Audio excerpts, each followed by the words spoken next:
মঞ্চ প্রস্তুত, light camera on. Trump Beijing ছাড়তে না ছাড়তেই চীনের লাল গালিচায় পা রাখছেন রুশ প্রেসিডেন্ট ভ্লাদিমির পুতিন। আন্তর্জাতিক রাজনীতির অলিন্দে এখন একটাই গুঞ্জন, ওয়াশিংটনকে বুড়ো আঙুল দেখিয়ে শি জিনপিং আর পুতিন এবার নতুন কি চাল চালছেন।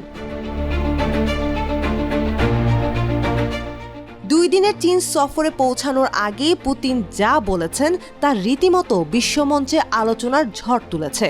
মস্কো আর বেইজিংয়ের এই মাখো মাখো সম্পর্ক নাকি গোটা বিশ্বের জন্য এক মস্ত বড় স্থিতিশীল শক্তি।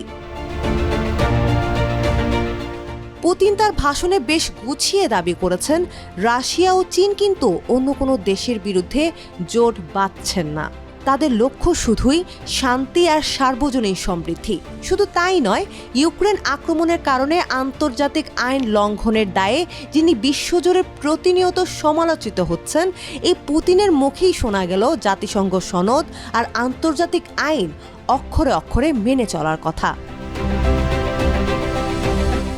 তবে বিশ্লেষকরা বলছেন, জাতিসংঘ, সাংহাই সহযোগিতা সংস্থা SCO এবং ব্রিক্সের মতো আন্তর্জাতিক জোট ও মঞ্চ ব্যবহার করে বিশ্ব রাজনীতিতে যুক্তরাষ্ট্রের একচ্ছত্র দাপটকে চ্যালেঞ্জ জানানোই এই দুই নেতার আসল উদ্দেশ্য। পুতিনের ভাষায় তাদের সম্পর্ক এখন এক অভূতপূর্ব উচ্চতায়। রাজনীতি, অর্থনীতি থেকে শুরু করে প্রতিরক্ষা, সব লাইনে একে অপরের পিঠ বাঁচাতে তারা এখন সম্পূর্ণ তৈরি। মাত্র কয়েকদিন আগে মার্কিন প্রেসিডেন্ট ডোনাল্ড ট্রাম্প বেইজিংয়ে এসে শি জিনপিংয়ের সাথে 2 দিনের এক ধামাকা বৈঠক শেষ করেছেন। দক্ষিণ কোরিয়ার পর ট্রাম্প-শির জুটির এই হাই প্রোফাইল মিটিংয়ে করমর্দন এবং চড়াচড়া ডায়ালগের কমতি ছিল না ঠিকই, কিন্তু কাজের কাজ কিছুই হয়নি। বাণিজ্য যুদ্ধ, AI, তাইওয়ান কিংবা ইরান সংকট, সব ইস্যুতেই কোনো সুনির্দিষ্ট চুক্তি ছাড়াই ট্রাম্পকে ফিরতে হয়েছে খালি হাতে।